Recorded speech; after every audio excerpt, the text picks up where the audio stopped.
Welcome to Vintage Variety. Today's content is going to be all about vintage rhinestone jewelry. I'm going to show you some pieces from my personal collection that really have that wow factor. As I show you these pieces, I'll point out some of the things I look for when I'm looking for pieces to add to my personal collection. Before we get started, I'm going to talk a little bit about rhinestones and the history behind them. Many of us, when we think about rhinestones, we think that they're either vintage or they're modern. But rhinestones have been around a lot longer than you think. In fact, they've been around since the 13th century. The original rhinestones were pieces of quartz that were discovered in the Rhine River in Austria, thus the name rhinestones. Rhinestones can be made of quartz, glass, paste, even plastic. Paste stones were created in the mid-18th century by a French jeweler named Georges Frederick Strauss. Paste stones are made using a type of flint glass. They're also called Strauss stones, and even today in European countries, you'll hear rhinestones referred to as Strauss stones. I did want to mention I've never done a Q&A on my channel. If you have any questions for me or any suggestions, definitely leave them in the comments. When I do my Q&A, I can mention them.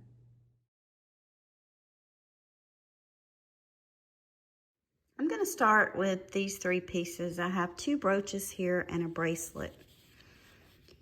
And if you look at the construction of these pieces, you'll notice that all of these stones are prong set. So they're very well made pieces. I'm going to show you the backs of all of these pieces, but first I'm going to tell you a little bit about them. This first brooch that you see here, this brooch is marked Sarah Coventry. There's the marking on it. Many of you will already know this, but this brooch was made by Juliana for Sarah Coventry. Juliana, often referred to as Juliana D&E, is the name used for jewelry pieces made by Deliza and Elster. Juliana pieces are not marked. There was a period in the company's history where some of the pieces were marked with just a paper tag. Their pieces are highly collectible, and they did make pieces for other companies. The best way to learn how to identify pieces of Juliana jewelry is to do your research. One website that's a really good place to go if you're researching on Juliana jewelry is called Is It Juliana? They have a pretty good sized database, and there's a lot of other websites online, and there's also books on Juliana jewelry. One thing that you'll notice with Juliana jewelry is the pin on the back is actually built into the construction. And you can see that on this brooch. You can also see that on this one. They used a lot of open back stones. This one you can see where the backs of the stones, rather than being closed in, are open. And you can also see that on this bracelet where some of the stones have the open backs. Another thing that Juliana used was a lot of these Navette stones. You'll see them mixed into their jewelry pieces with other types of stones. They also used a lot of specialty stones in their jewelry. Stones like Rivoli, Margarita, Watermelon, Stippled, or Easter egg stones, just to name a few. One thing that I'm going to show you on this bracelet is the construction. So if you ever run across a bracelet like this, you can recognize it as being Juliana. This is not the only type of bracelet that Juliana made. They did cuff bracelets also. But when you look at the back of this, you'll see how it's constructed. We have 1, 2, 3, 4, 5 links. And that 5-link construction is very typical in a Juliana bracelet like this one. Another thing you'll notice is the layering techniques that they used. You see how these pieces, they're layered. Some of the stones look like they're sitting on top of the other stones. The brooches aren't really flat. See how this one's kind of curved or domed? That's also typical of Juliana pieces. And here's the back of this one. You can also see how it's not flat, but it's domed. Here are 3 more pieces that I believe could possibly be Juliana pieces by the construction. You can see how well made this one is. It has the Navette stones. It's also domed. All of the stones are prong set. That's something that I like to look for with pieces of jewelry. I also like to look at the back to see how well the piece was made. I also believe that this could possibly be a Juliana. I do have the book on Juliana jewelry.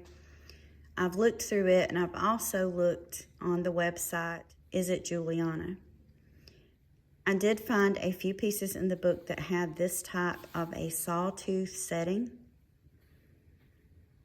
They've used a combination of stones. I love the colors.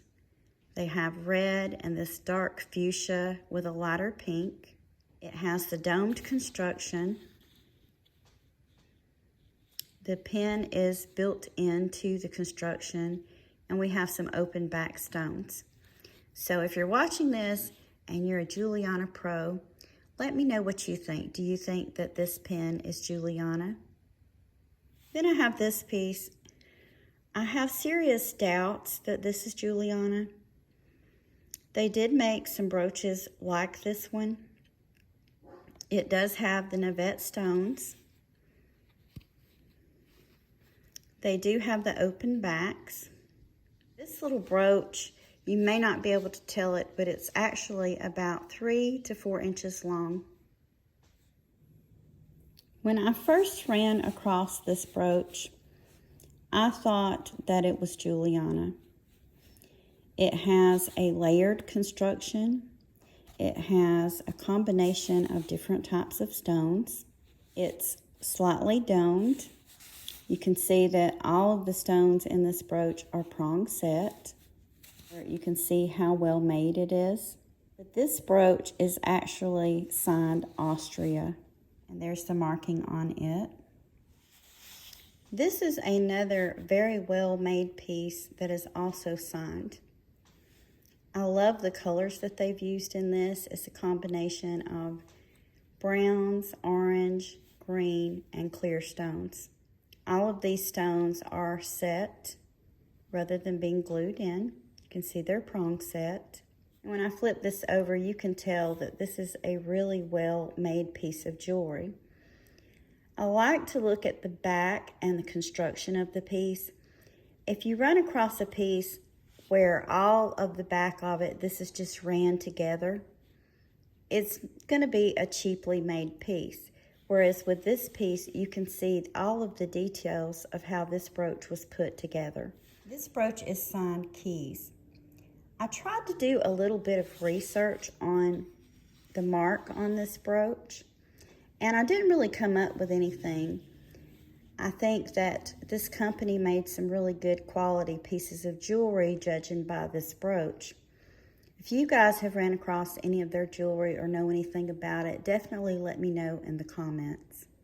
This beautiful necklace is Regency. Regency is also very collectible. Their pieces are usually signed Regency or Regency Jewels. They were in business from 1950 to 1970. So for about 20 years, but during that time, they made some beautiful pieces of jewelry. And I'm going to zoom in on this so you can see how well put together it is. Again, all of these are prong set, including the smaller rhinestones that's further up on the neck of the necklace. This one has a hook closure. There's the marking on the back of this piece, Regency. This is an unmarked piece. These stones look almost like mother of pearl. They're actually glass, and they have a milky color to them. And you can see all of these little stones are set. And then it has this chain that dangles down from it. This is supposed to look like a key. The larger stones on the back are open. Zoom in so you guys can get a really good look at that.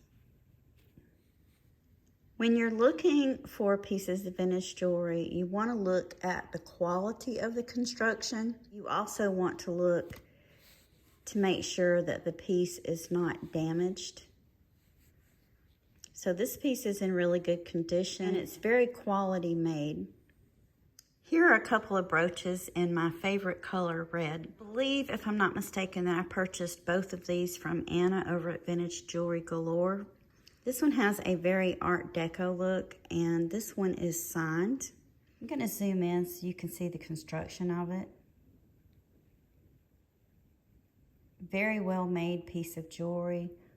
Lots and lots of details in this piece.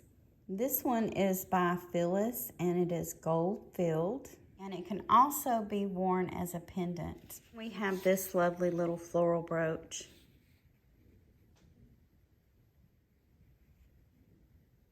Also wanted to show a pair of earrings today.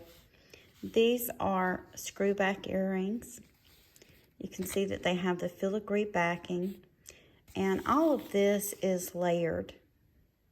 These were very well made, so I wanted to show these as something that if I was out thrifting, I would definitely pick up to add to my collection. Here are two brooches that I showed in recent content.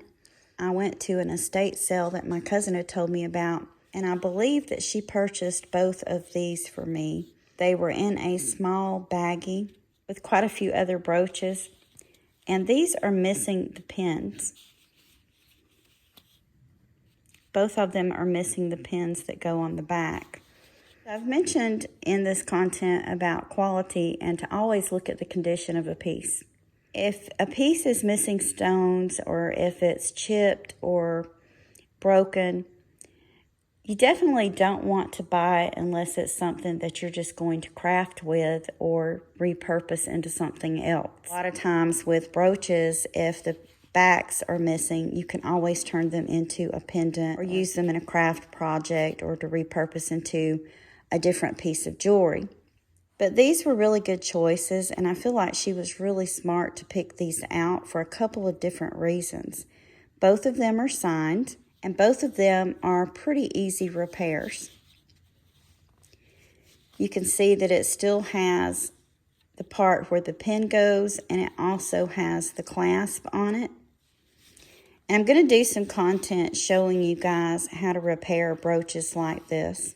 Here's the marking on this one. I really can't make it out.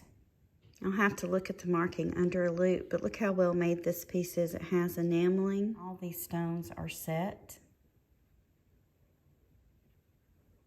It's definitely a piece worth repairing, especially considering that it's a piece I can repair myself. Unless you have a jeweler that's relatively inexpensive, it's not really worth the cost of repairing the piece unless it's a piece that you know that you're going to keep for yourself to wear. But if it's a piece you're going to resell, sometimes it's really not worth the expense of having it professionally repaired. This piece is marked Austria, and I'll show you the back. There's the back on it, made in Austria. And again, you can see that everything's intact on the back of this. The only thing that it's missing is the pin. So this is also a piece that, other than that, is in perfect condition and it's repairable. The majority of the pieces that I have shown today have been brooches. A lot of people nowadays don't really wear brooches as often. There was a period, I believe, like in 2020 when they were really coming back into style. Brooches are probably one of the most versatile pieces of jewelry that you can own because there are so many ways that you can wear them. You don't just have to wear them on the collar of a blouse or a jacket. You can wear them on hats. You can add them to the outside of a purse to decorate it. Also, a lot of brooches can be used as a brooch or a pendant. And even if they aren't, you can easily clip them onto a chain using the pin construction on the back. Brooches are definitely, to me, one of the funnest pieces of jewelry because there's so many things you can do with it. Hope hope you've enjoyed this content, and I hope that it's been informative. I want to thank you for taking time out of your day to share these items with me. If you haven't already, please give me a thumbs up and subscribe for more content about collecting vintage and antique items. Thank you again for watching, and I hope you all have a wonderful day.